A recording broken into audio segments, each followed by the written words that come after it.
매일 아침 하나님과 함께 누리는 하늘의 양식, 오늘 만나. 수일 후에 아그리빠 왕과 버니게가 베스도에게 문안하러 가이사라에 와서 여러 날을 있더니 베스도가 바울의 일로 왕에게 고하여 이르되, 벨릭스가 한 사람을 구류하여 두었는데 내가 예루살렘에 있을 때 유대인의 대제사장들과 장로들이 그를 고소하여 정죄하기를 청하기에 내가 대답하되, 무릇 피고가 원고들 앞에서 고소사건에 대하여 변명할 기회가 있기 전에 내주는 것은 로마 사람의 법이 아니라 하였노라. 그러므로 그들이 나와 함께 여기 오매 내가 지체하지 아니하고 이튿날 재판자리에 앉아 명하여 그 사람을 데려왔으나 원고들이 서서 내가 짐작하던 것 같은 악행의 혐의는 하나도 제시하지 아니하고 오직 자기들의 종교와 또는 예수라 하는 이가 죽은 것을 살아있다고 바울이 주장하는 그 일에 관한 문제로 고발하는 것뿐이라. 내가 이 일에 대하여 어떻게 심리하는지 몰라서 바울에게 묻되, 예루살렘에 올라가서 이 일의 신문을 받으려느냐 한즉, 바울은 황제의 판결을 받도록 자기를 지켜주기를 호소하므로 내가 그를 가이사에게 보내기까지 지켜두라 명하였노라. 아그리빠가 베스도에게 이르되, 나도 이 사람의 말을 듣고자 하노라. 내일 들으시리이다. 이튿날 아그리빠와 버니게가 크게 위엄을 갖추고 와서 천부장들과 시중의 높은 사람들과 함께 접견 장소에 들어오고 베스도의 명으로 바울을 데려오니 베스도가 말하되, 아그리빠 왕과 여기 같이 있는 여러분이여, 당신들이 보는 이 사람은 유대 모든 무리가 크게 외치되 살려두지 못할 사람이라고 하여 예루살렘에서와 여기서도 내게 청혼하였으나 내가 살피건대 죽일 죄를 범한 일이 없더이다. 그러나 그가 황제에게 상소한 고로 보내기로 결정하였나이다. 그에 대하여 황제께 확실한 사실을 아랠 것이 없으므로 신문한 후 상소할 자료가 있을까 하여 당신들 앞, 특히 아그리빠 왕 당신 앞에 그를 내세웠나이다. 그 죄목도 밝히지 아니하고 죄수를 보내는 것이 무리한 일인 줄 아나이다. 바울을 죽이려는 유대인들의 간괴가 더욱 심화되고 있습니다. 그러나 하나님은 바울을 유대인들의 손에 넘기지 않으십니다. 왜냐하면 바울을 로마로 보내 복음을 전하게 하는 것이 하나님의 뜻이기 때문이죠. 복음이 로마로 확장되기 위하여 하나님이 바울을 어떻게 보호하고 계신지, 또 세상의 역사를 어떻게 주관하고 있는지 우리는 오늘 본문을 통해 확인하고 발견할 수 있습니다. 먼저 사도행전 24장의 말씀을 보면 이 유대인들이 바울을 고소하고 있는 이유를 세 가지로 기록하고 있습니다. 첫째, 바울은 천하에 흩어진 유대인들을 선동하여 국가 권력에 맞서 소란을 일으켰고, 둘째, 바울은 나사렛 이단의 우두머리이며, 셋째, 성전을 더럽게 하였다는 이유로 바울은 가이사랴로 호송이 되어 당시 유대를 다스리고 있었던 로마의 총독 벨릭스 앞에서 재판을 받게 되었던 거죠. 그러나 벨릭스는 유대인들의 마음을 얻기 위해 이 바울에 대한 문제를 처리하지 않고 바울을 2년 동안 감옥에 가두어 정치적으로 이용하고자 했습니다.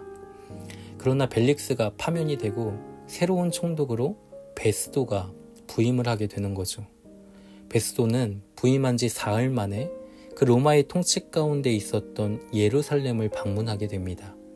이때 유대인들은 베스도에게 다시 바울을 고소하고 있는 것이죠. 그들은 벨릭스 총독이 해결하지 못했던 이 바울의 재판에 관한 문제를 다시 제기하며 바울을 가이사랴에서 예루살렘으로 옮겨오기를 간청을 합니다. 그러나 여기에는 바울을 죽이려는 유대인들의 간괴가 숨겨져 있었던 거죠. 유대인들은 바울이 호송되어지는 그 과정 속에서 길에 매복하였다가 이 바울을 죽이려는 속셈을 가지고 있었습니다. 그러나 하나님은 바울을 예루살렘으로 보내지 않으십니다. 9절 말씀을 보면 베스도가 유대인들의 마음을 얻고자 하여 바울에게 이와 같은 질문을 합니다. 네가 예루살렘에 올라가서 이 사건에 대하여 내 앞에서 신문을 받겠느냐? 이 질문에 대하여 바울은 이렇게 대답을 하죠. 내가 로마의 시민으로서 로마의 황제인 가이사의 재판대 앞에 서 있으니 끝까지 가이사의 재판을 받아야 한다고 대답을 합니다. 로마의 시민권을 가진 자신에 대하여 전혀 재판권이 없는 유대의 법정에 설 이유가 없다라고 이야기하고 있는 거죠. 어쩌면 이 말씀은 바울이 자신을 죽이려는 그 유대인들을 두려워한 나머지 로마의 시민이라는 그 특권을 앞세워 스스로 목숨을 부지하고 있는 그 연약한 모습처럼 비춰질 수도 있습니다. 그러나 우리가 앞으로 살펴보겠지만 사도행전 26장의 말씀을 보면 유대의 아그리빠 왕이 로마의 총독인 베스도에게 이렇게 이야기하는 것을 볼 수가 있습니다. 이 사람이 만일 가이사에게 상소하지 아니하였더라면 석방될 수 있을 뻔하였다. 이것이 무슨 뜻입니까? 만약 바울이 정치적인 문제를 빨리 간파하였다면 로마의 황제인 가이사에게 상소하지 않았을 것이고 불의를 행한 일도 없었기 때문에 아그리빠 왕에 의해 노임을 받을 수도 있었을 거라는 말씀입니다. 그러나 가이사에게 상소한 것 때문에 바울은 결국 압송이 되어 로마로 가야 한다라는 말씀이죠. 그러나 사랑하는 성도 여러분, 우리는 하나님 편에서 이 바울이 로마로 가야 하는 이유가 무엇인지를 생각할 수 있어야 합니다. 물론 아그리빠 왕의 말처럼 바울이 가이사에게 상소하지 않았으면 죄가 없었기 때문에 석방이 될 수도 있었겠지만 하나님께서는 바울을 로마로 보내시는 이유가 있는 것이죠. 그것이 무엇입니까? 로마에까지 복음이 증거되어야 하기 때문입니다.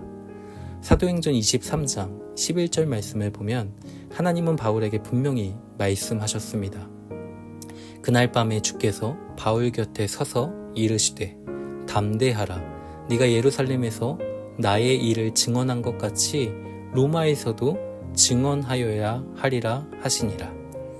바울은 자신의 개인적인 일 때문에 로마에 가려는 것이 아니었습니다. 자신의 억울함을 풀고자 로마의 시민권을 이용하여 가이사 앞에서 재판을 받고자 하는 것도 아니었습니다. 로마에서 복음을 전하는 것이 하나님의 뜻이기 때문에 바울은 그 뜻에 순종하고 있는 것이죠. 바울에게 있어서 죽는다는 것은 두려움의 문제가 아니었습니다.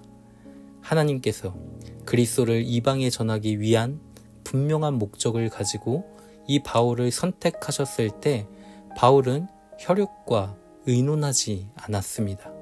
바울은 자신의 모든 삶이 하나님의 뜻 안에 있음을 확신하고 있었기 때문에 주변의 많은 사람들이 자신을 만류했음에도 불구하고 바울은 개의치 않고 예루살렘으로 향했고 또 로마로 향했던 것이죠. 이뿐 아니라 오늘 본문에 아그리빠 왕 앞에서 서 있는 바울의 모습을 한번 보십시오. 총독인 베스도가 이 바울을 신문하는 과정 속에서 뚜렷한 죄목을 찾아내지 못하자 베스도는 자신을 찾아왔던 유대의 아그리빠 왕에게 이 바울에 관한 문제를 보고 판단해 줄 것을 요청을 합니다. 왜냐하면 이 로마의 황제에게 올릴 자료가 있어야 하는데 바울에게서 아무런 죄를 찾지 못했으니 이 유대인의 풍습이나 신앙에 관해 해박한 지식을 갖고 있었던 아그리빠 왕과 상의를 하여 이 황제에게 올릴 수 있는 조서를 작성하고자 했던 거죠. 그러나 바울의 변명이 무엇이었습니까? 바울의 변명은 복음이었습니다. 사람에 대한 모든 기대를 다 내려놓고 오직 복음을 증거할 뿐이었다라는 거죠. 왜냐하면 복음을 증거하는 것이 하나님의 뜻이기 때문이었습니다. 바울을 죽이고자 하는 인간들의 계획은 하나님의 뜻을 막아설 수 없었던 거죠. 바울의 죽음에 대한 권한은 로마의 총독이었던 베스도에게 있는 것도 아니고 유대의 왕인 아그리빠 왕에게 있는 것도 아니었습니다. 오직 하나님만이 인간의 생사화복을 주관하신다는 사실이죠. 누구도 하나님의 계획과 권한을 침범하여 바울을 좌지우지하거나 죽일 수 없는 것입니다. 왜냐하면 바울의 인생은 로마의 복음을 증거하기 위한 하나님의 경륜 가운데 있기 때문이죠. 사랑하는 성도 여러분, 우리가 항상 염두에 두어야 하는 것이 바로 이것입니다. 나의 미래는 어떻게 될 것인가? 나의 가정과 직장과 미래는 앞으로 어떻게 나에게 유익이 되는 방향으로 전개될 것인가? 그것을 고민하며 사람과 상황에 주목하는 인생이 아니라 나의 삶을 누가 주관하시는가? 누가 역사의 모든 일들을 이끌어 가시는가? 그 하나님의 주권 앞에 모든 것을 내어 맡기는 겸손함이 우리에게 필요한 것이죠. 사람이 마음으로 자기의 길을 계획할지라도 그 걸음을 인도하시는 자는 여호와시니라고 말씀하셨습니다. 하나님께서 우리의 계획을 감안해서 적절한 길로 인도하시는 것이 아니라는 거죠. 하나님 자신의 뜻대로 우리의 걸음을 인도하신다고 말씀하십니다. 그렇기에 미래에 대한 불안감을 떨치고 우리의 삶 전체가 하나님의 손에 있음을 인정하며 복음을 증거하는 삶으로 이 땅을 살아가는 우리가 되기를 소망합니다.